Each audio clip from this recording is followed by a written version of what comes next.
Let's now cross over live to Eldoret, where our Lois Wango is also on standby, speaking to some of the residents there on the sentiments and, of course, the burial ahead, which will be happening on Saturday. Lois, good morning. Good morning to you. We are coming to you live from Eldoret at the heart of the North Rift.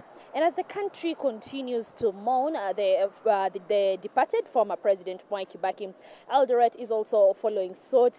And it is only a good concern that we speak to the residents here to understand how they reflect on the life and times of Mwai Kibaki, the departed president who served the country between the years of 2003 and 2013, and who is celebrated by many by the huge economic strides he steered the country through. I want to speak to someone who had an encounter with Mwai Kibaki back in the year 2004. That was 1 year after Kibaki was elected into office in the year 2003. Asante sana Peter, pengine unikaribie kidogo. Yes. Nataka utuambie siku ambayo ulikutana na Rais Mwai Kibaki mwaka wa 2004. Ilikuwa siku gani na ulikuwa umekaa wapi ndio mkapatana?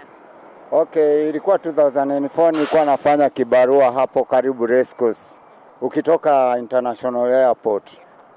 Wakati tukasikia rais anapita na atapitia kwa hiyo highway akienda Moi Barracks. Sasa mimi nilikuwa mmoja kati ya wenye walitoka na kwenda kusimama kando ya barabara kumtazama, kumngoja akipita. Na pengine unaweza kutuambia ulikuwa umeamka saa ngapi na Kibaki aliweza kupita eneo hilo la Race Course muda gani? Okay, nilikuwa nimeamka masaa mapema kwenda kwa kazi yangu ya kibarua, nilikuwa nafanya mahali groundsman. Na hapo sasa sikuwa na ugumu sana wa kwenda kwa hiyo highway, si mbali na highway. Ndio sasa tuliposikia anapita, mimi niliacha kazi yangu na nikaenda kwa highway kungoja akipita. Mwendo wa mchana Rais Kibaki kwa wakati huo akafika. Tueleze ilikuwaje? Ulikuwa na furaha sana kumuona na nini kilitokea? Okay, tulipoona msafara kwa umbali, sisi wote tulikaribia barabara ili tumuone. Lakini alipofika mahali nilimuona vizuri akiwa ndani ya gari lake. Na alisema, "Ona hawa wajinga.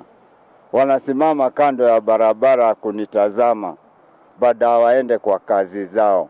Na kwa hakika hakutoka hata kwa gari. Msafara uliendelea kwenda, si kama moyo alikuwa kisimama na anaanza kuwapungia mkono. Yeye hakusimama hata kutupungia mkono, lakini aliongea matamshi hayo na ndio niliyasikia. Na pengine kwa wakati huo Mzee Kibaki aliposema ona hawa wanasimama kunitazama badala waende kwa kazi zao, wakati huo mlichukulia maneno hayo kivipi? Na je, pindi siku zinaposonga unaona Mzee Kibaki alikuwa na hekima kwa maneno hayo akisema mbona mnaacha kazi zenyu kuja nikitazama nikiwa kwa ya kwangu? Tulitoka pale kishingo upande, maana hatukutarajia angetuambia jambo kama hilo.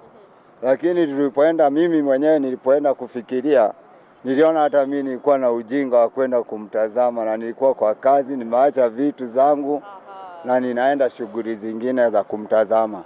Nikaona hata mimi ningetakana kufanya tu kazi yangu, juu yeye alikuwa kwa kazi yake.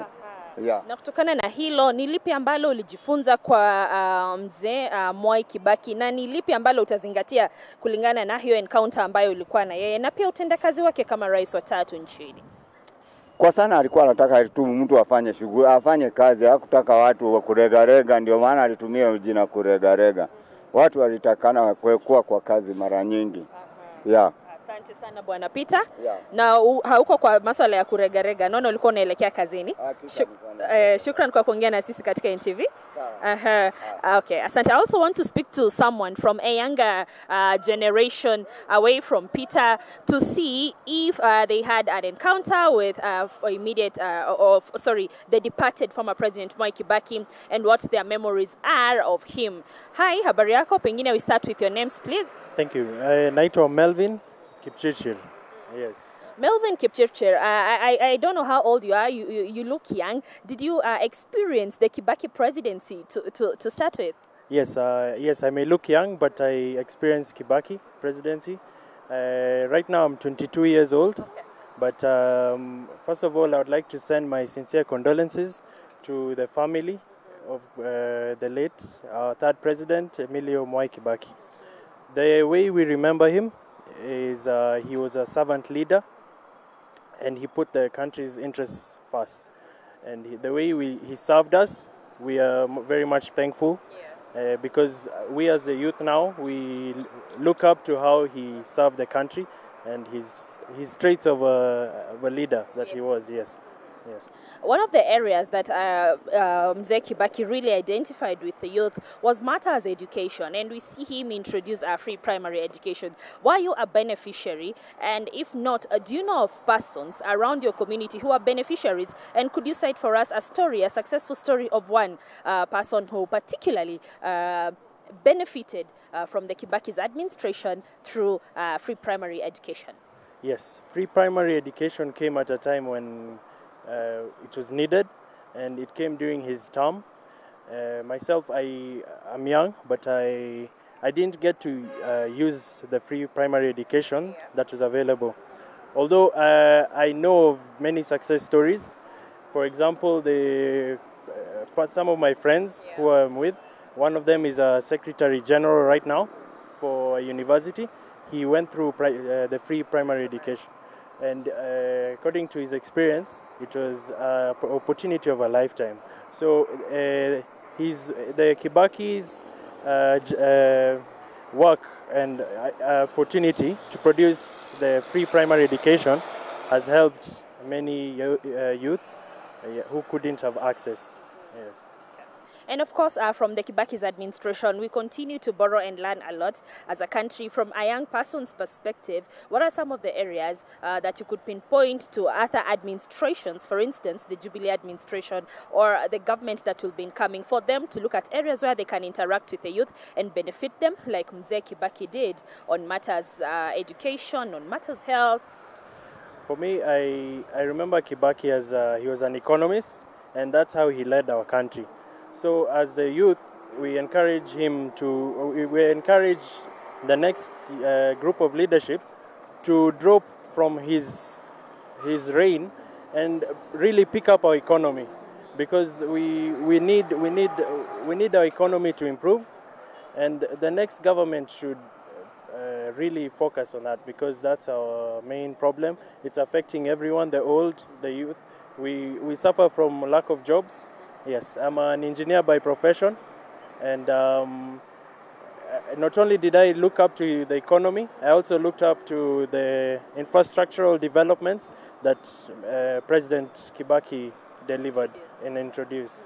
Yes. Yes, thank you. Thank you very, very much.